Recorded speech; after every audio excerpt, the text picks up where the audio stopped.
There we go. Hey, everybody. Welcome to the webinar today.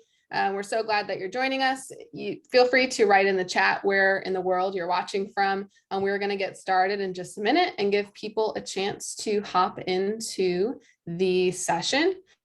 So again, let us know where you're watching from. We're super excited to have you here, and we're going to get started in just a minute. All right. Great. Well, thank you guys so much for joining today. We are here with the Target Audience Insights team and the Kevin Anderson and Associates team. So we are joined by Andrew Shaughnessy from Target Audience Insights, as well as Jennifer Kasius and Jessica Sindler. They're both executive editors at Kevin Anderson and Associates. We're super excited to hear from them today in a conversation about how reader data and reader feedback can help shape the manuscript process. So I will turn it over to Andrew. Actually, really quick, if you have any questions that come up, feel free to either type them in the chat and we'll be able to see those there. There also should be a kind of Q&A button at the bottom of your Zoom screen. So if you have any questions that come up, through the interview process, or any questions about reader feedback, reader data, the editorial process as it relates to data, just go ahead and send those questions in, and we will get to those at the end of the session. So now I will turn it over to Andrew to get started. Cool. Thanks, Erin. Hello. I'm Andrew Shaughnessy. I'm the Director of Editorial Analysis with Target Audience Insights. And today we're going to be talking all about how harnessing insights and feedback from real readers can help authors and editors and publishers all make their books better. So like we mentioned, we're joined by Jessica and Jennifer today, both of whom are longtime publishing industry veterans and executive editors with KAA. Let's just start with some context and y'all's stories. So Jessica and Jennifer, can you tell us briefly about your editorial careers and what you do at KAA? First, okay, well, I guess I'll start. I guess I'm creeping up on almost 30 years in publishing now. I can't believe that. But I've been at KAA only about a year, a little over a year. Before that, I was 17 years at Running Press, where I was an editorial director. And before that, I was at Crown and Three Rivers and Dutton and Plume, which is, going the whole gamut with Penn and Random House. And then that was before they merged. So I've worked quite a few places, but I will say that throughout my career, I've mostly always worked so that means I did self-help, inspiration, parenting, cookbooks, and a lot of memoir. So I will say that the biggest difference of, working at KAA as opposed to what I was doing before, I was an acquisition editor. So that means I would get finished, polished proposals every week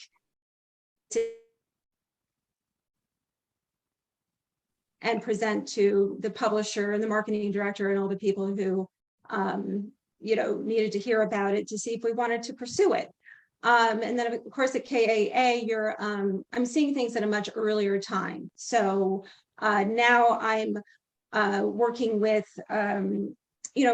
there's a few different scenarios. There's sometimes an author has a book deal that, they already have a book deal, they already have a publisher, but their delivery date is looming and they realize they just can't get it all together. So and sometimes heavily edit and get it all together, help them get it together for their due. Another scenario, which is very common, which is when a client does not have an agent or does not have a publisher, we're really at those germinal stages.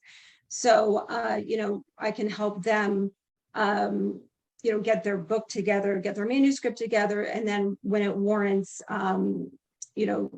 help them get together a proposal and a query letter. And then I guess the third scenario is when the client hires a ghostwriter, and team of us, that means the ghostwriter and the client and me, and sometimes another editor And we're really starting from the ground up in those situations, in the way that we're really usually in those situations, of course, they haven't yet written their book. So we're really organizing, planning out the chapters, and then kind of, I'm looking at things kind of bit by bit along the way. So that's really the big difference. I'm just seeing it kind of in a rougher stage. I'm, building those proposals that used to land on my desk, all finished and nice and pretty. I'm helping in getting those together now. Yeah, that's awesome. That sounds both challenging and really fun at the same time. Jessica, how about you? My role at KAA is the same as Jennifer's, so I won't repeat any of that. I've been at KAA for, I guess, a little bit longer, a little over a year now, maybe a year and 6 months. But I'm also an executive editor at KAA, so doing, book proposal building and writing with or without ghostwriters, and sort of outside hands-on editing. I also began my career on the corporate side of publishing. The first 18 years of my career I spent at Penguin Random House and then at HarperCollins. And I've always worked on nonfiction. And when I was in-house, my list was pretty much 50-50 prescriptive nonfiction and narrative nonfiction. So on the prescriptive side, I focused on big idea, self-help, lifestyle, wellness, some sort of business light titles. And then on the narrative nonfiction side, a lot of memoir and narrative nonfiction that had sort of a personal or thoughtful perspective, as opposed to sort of purely journalistic narrative nonfiction. Mm. And when I was in-house, the focus very much about an in-house role is just, sort of acquiring and buying books, which I always loved to do, but I was also a very hands-on editor and worked with a lot of expert authors who were not writers themselves. And I found myself often rewriting parts of their books. And I always loved, the sort of creative process there. So I think that's kind of what led me to KAA, in the sense that, I was already sort of doing a lot of that very sort of hands-on, heavy, involved editing. And so it was kind of a natural transition and move for me to now just work sort of purely on the creative and kind of conceptualizing of proposals and manuscripts. Yeah. Yeah, that's awesome.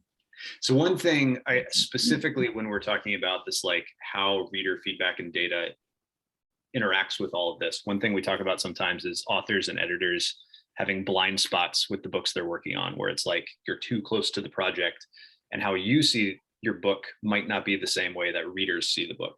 I wonder if you guys could talk about those blind spots and how feedback from readers in your target market can help fill those gaps. And if you have any specific examples, that's awesome too.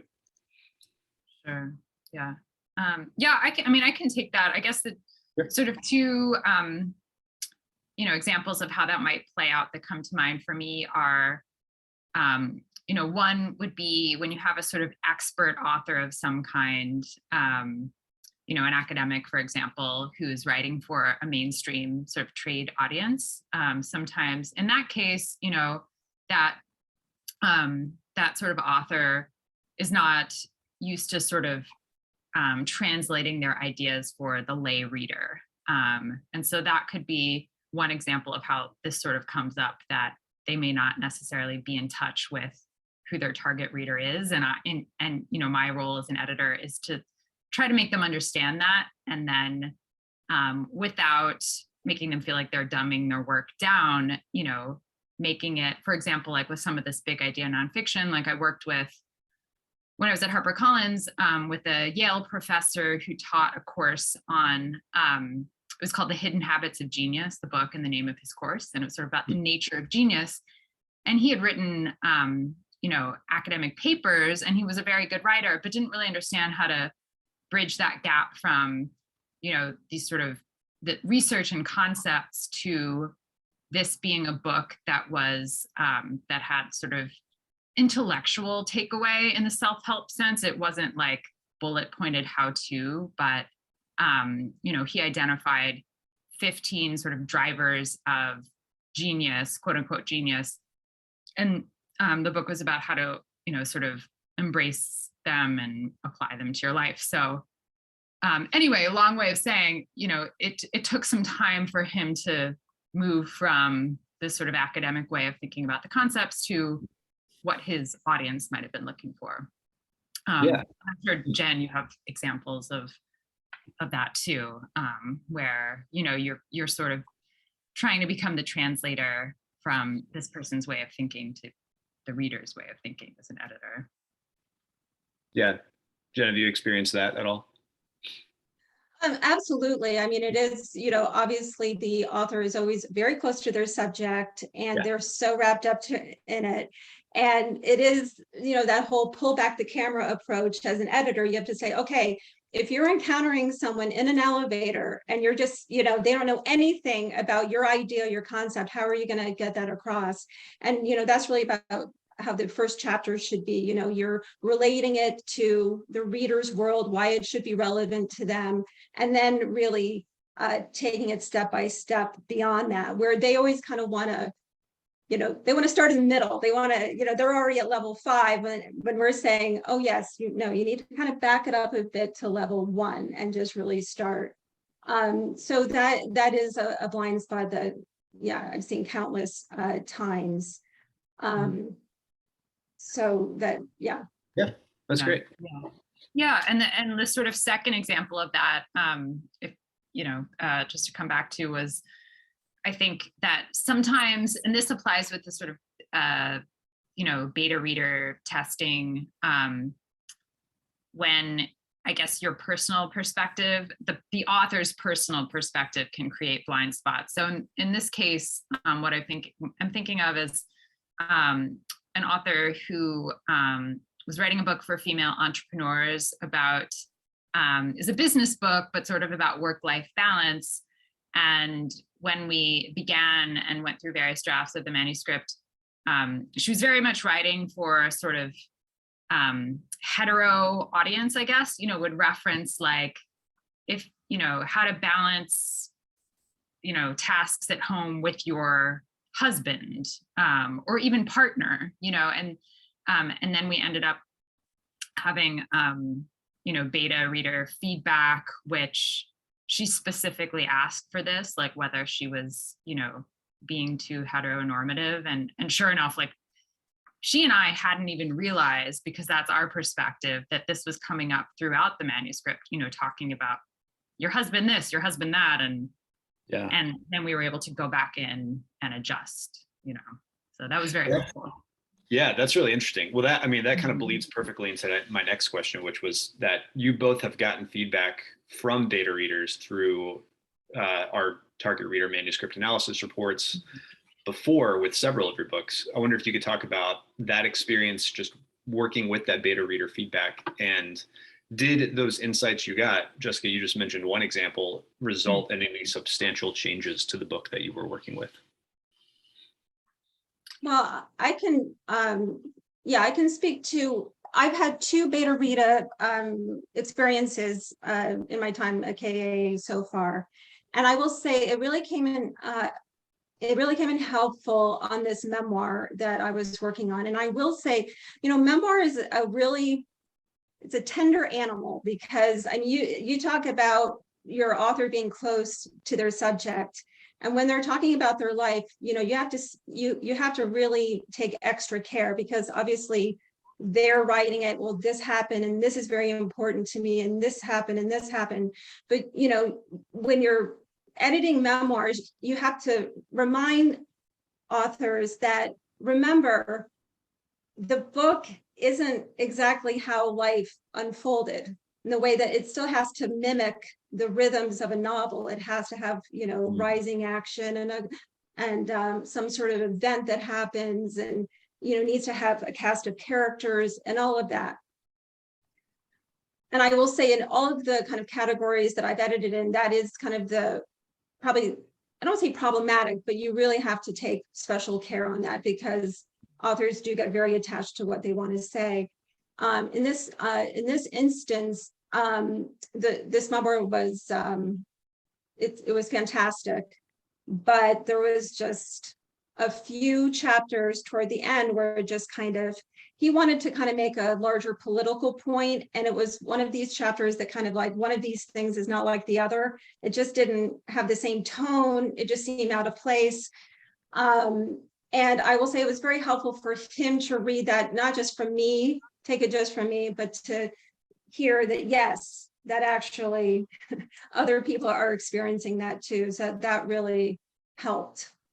Yeah, that's cool. I wonder whether you could, you guys could speak to, so I've talked to a number of both authors and editors about the whole idea of getting, feedback from beta readers. And sometimes there's authors who are like, this is scary. Why would I send my book out to a bunch of people so they can rip it to shreds? And sometimes editors on the other side are like, this feels, my whole job is to be the expert. Why would I send this for a second opinion from people who aren't experts? Why would I do that?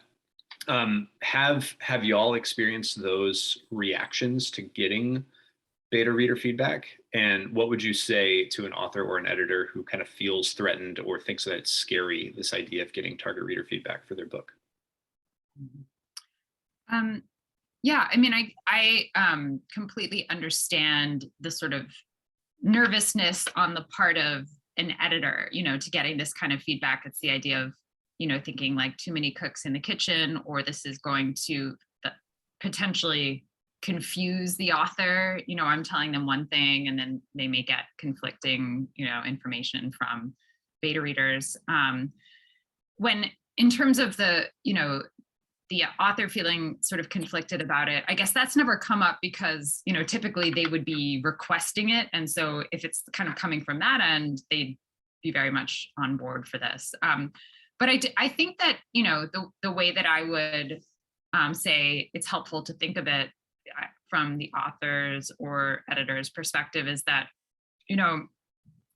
I would still see the sort of primary in-house editor as being the author's guide through the beta reader feedback, in the sense that, you review it together and pick and choose, what you want to take into account. And, it's sort of like, not to say take it with a grain of salt, but you can use the feedback or not, and feel free to disagree. So I think it can only be helpful in that sense to just sort of get that additional information. And, as you've said, if it can draw your attention to blind spots, or sometimes, it's helpful to an editor in the sense that like, okay, I knew that chapter 5 was sort of boring and slow, and a number of readers, pointed that out too. So it's kind of confirmation to me that, yeah, we need to sort of go back and, rework and reconfigure things there. We are, go ahead, Jennifer. No, I mean, I was just going to reiterate that. I mean, I totally understand that, there's too many cooks in the kitchen objection. But at the end of the day, it's like if you're getting a recipe together, you're not going to ask a bunch of people, what do you want in a recipe? What do you want in a recipe? What do you want? You're not going to get anything good out of that. You need the head chef to come in and say, this is the direction we're taking, right? On the flip side to that, no matter what, you are going to get feedback. You're going to get those Amazon reviews. So the question is, do you want the feedback now, or do you want to, when you can still change things, or do you want it later? So I do think it is interesting to kind of get this feedback earlier, so you can really see when you still have a chance to kind of work on things. So I thought that was very helpful. That being said, but what Jessica said is absolutely, that's my experience as well. It's about curating the feedback and trying to just going through and just saying, okay, well, yeah, let's fix this, or maybe that's not as important, but let's focus on just this. So it's a curated experience, I would say. Yes, I think that's the correct term for it. It's like selectively, use the feedback. You don't need to take it all into account, obviously. Yeah. It's the chew the meat and spit out the bones approach. Take the good parts and ignore the parts that aren't helpful. Yeah. Yeah. Thanks, guys. That was fantastic. We're kind of at the end of our time for that section, but at this point, I'd like to dig a little deeper into talking about the target reader manuscript analysis, or TRMA, which we've already alluded to in this conversation. So TRMA is Target Audience Insights sort of flagship analysis report, which we created a number of years ago to meet this need we've been talking about of filling in those blind spots, empowering authors and editors with in-depth analysis of reader feedback to help make those books better. So how it works is an author or an editor or a publishing house sends us a manuscript. So this can be a novel, a book on leadership, a memoir. They tell us who their target market is. So let's say they think their book will primarily appeal to men and women between 25 to 55 who are interested in fantasy and sci-fi. So we send that manuscript to a group of readers who fit that criteria, and then those readers have 2 weeks to read the book. They fill out this detailed survey with questions that we've sort of carefully crafted to get the sort of information we need. And that helps us gauge what works and what didn't work in the book and why. So once we get all those surveys back, one of our analysts combs through the answers looking for patterns in the reader feedback data. And if enough readers are saying the same thing, we know that's something worth paying attention to. So then we take all those insights and we turn that into a report broken into 3 sections. So there's substance, structure, and sound. Substance is all about a reader's view of the book's big ideas, the premise, core concepts, and how they resonated with that. Structure is where readers provide feedback on the book's organization, the flow, kind of the overall narrative architecture. And sound is where we look at what readers think of the writing style, the tone, how the author comes across, or the narrator, or the characters, whether anything was offensive. So in each of those sections, we highlight patterns that we find in reader feedback, and then offer actionable insights based on our analysis of those patterns. So to give some examples, in the substance section, we might find that the book's core plot really resonates with 60% of readers, but 40% think it's too unrealistic. And they'll say, here's some specific scenes where we think that's the case. Or other times, we've had times where readers love the book, but think that a specific character's motivations are really unclear. So we can point out, X% of readers said this. Not just 1 or 2 readers. This isn't, this guy said this thing. It's a percentage, so it's a pattern. And then we provide quotes from the readers themselves to demonstrate what we mean, provide recommendations for action steps, do more to explain what's happening in this scene to make it more realistic, beef up the character development for this one character or whatever. So we do similar things with structure and sound. With structure, common things that come up are readers will provide feedback on whether the organization works for them. Does the timeline make sense? Are the transitions between the chapters smooth? Is it clear who's speaking when the point of view shifts? Does the narrative flow quickly and smoothly, or are there places where it kind of starts and stops and slows down? For sound, some common things are readers will give really good feedback on strengths and weaknesses in writing style. So for example, we've had a few fiction books where readers loved the poetic descriptions that the author gives. They're just writing these beautiful evocative scenes, but at the same time, the readers had a hard time making sense of what's actually happening in the plot because the author sacrifices clarity for beautiful language. Or on the flip side, we've had times where, especially in nonfiction books, where readers will say, hey, this is really clear. I know exactly what you're communicating, but I'm so bored. Please, make this a little more descriptive and interesting and give me some stories and examples. We've also had times with inspirational books or memoirs where the author will be talking about their accomplishments to kind of establish their credibility, which is good, and they need to do that. But for example, we'll find like 65% of readers read those establishing credibility, talking about your accomplishments, and are like, great, I'm inspired, I believe you. But then 35% read that as super arrogant. And that's the kind of thing that you want to know as an author. You come across as arrogant to this number of readers, and it's something you might not be able to see without that feedback.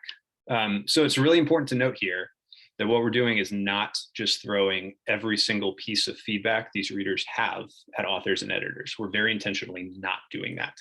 So instead, we look for patterns, like I've said, and send the author and editor this curated, carefully analyzed feedback based on those patterns. So here's why. The feedback from a single reader, even if you have a reader who knows a lot about the genre, even if they fit perfectly in a book's target market, has very limited value. So we hear about this all the time. We'll talk to an author and ask if they use beta readers, and they say, yeah, I get my partner to read it, or I send it to some of my writer friends. But A, your friends or your partner are likely not your target market of people who don't know you buying your books and reacting. And B, those individual readers might be able to provide useful insights, but they do so from a single narrow perspective. So they might be able to tell you things like, it took me too long to get interested in the book and you need more action in the beginning, or I didn't like the main character, or chapter 4 was confusing. And they really did think that, and they might be right, but ultimately it doesn't matter what any one reader thinks. It matters what lots of readers think. It's your target market as a whole that you have to think about when it comes to selling books. So if, John Doe tells you they got bored and almost quit reading your book by chapter 4, that might be right. It might just be him. You don't really know. But if 65% of a panel of target readers tells you they got bored and almost quit reading your book by chapter 4, that's something that's, really worth listening to. So that's what our target reader manuscript analysis is all about. That's what it's here for. I think we can shift now to if there's any questions from our audience. Erin, I can hand it back to you for that. Yeah, so one thing, I guess in the editorial process, at what point is this feedback the most helpful or beneficial? At what stage? Is it close to the acquisition stage? Is there kind of a cutoff point in the editorial process for getting this feedback? I feel like that's one that Jennifer and Jessica can handle. We've gotten them at all stages, but that's really more of a question for you guys. Yeah. My only experience, since we never use this in-house, I've only used it out of house at KAA. So when we use it is when we have an entire manuscript, what we consider finished. This is before we try to sell it to query an agent or submit it to a publisher. So it's before it's ready for prime time.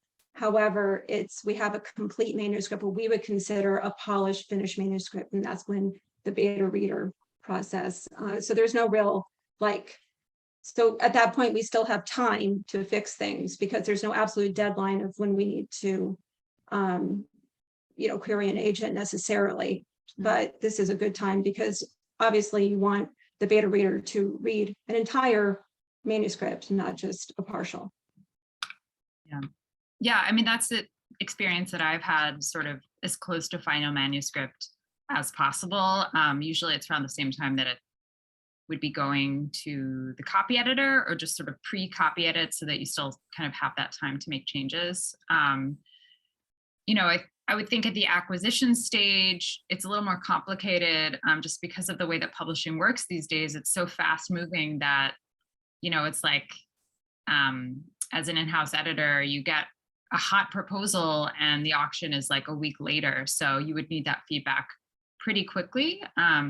At the same time, I can imagine, it might be useful, I guess, to selectively have some outside feedback. Typically the way it happens in-house is if you like a project, you have your team read it, editorial team, and then publicity and sales will also read it and sort of weigh in from those perspectives. So sort of, I guess, cover the bases of target audience, but certainly there can be some gaps in that. Yeah, I would say from our perspective, it's like I mentioned, we have gotten manuscripts at many different stages. And sort of like you alluded to, Jennifer, we have gotten manuscripts before that are clearly unfinished. If, the conclusion is not there and it's clear. And we can still provide useful feedback, but the hard thing there is that inevitably when you send it to beta readers, one of their biggest pieces of feedback is this conclusion was really abrupt and it seems unfinished. What's going on here? Well, so the book's not done. So it's having it at a stage where here's a whole thing that feedback can be given. Like that's when the feedback's actually going to be most useful, but not so far along that if they say, hey, look, your introduction was really boring and you need to revamp it, or like you need to totally change this character because I don't know what their motivation is. The author or editor isn't going to be like, well, it's too late for that. Sorry. So still changeable, but finished enough that you can actually provide useful feedback. So, great. And I think, so, I mean, too, like just thinking about the kind of insights that you get from the reports, I know we got some really good examples for both, fiction and nonfiction. So I don't know if we need to dive any more into that question. But if there's any, I guess, additional examples that either you, I mean, I think you guys shared some that you did, that you had personally, but are there any other examples you could think of where, oh, it would have been nice to have, this feedback on, on this piece, like for either fiction or nonfiction that you could share?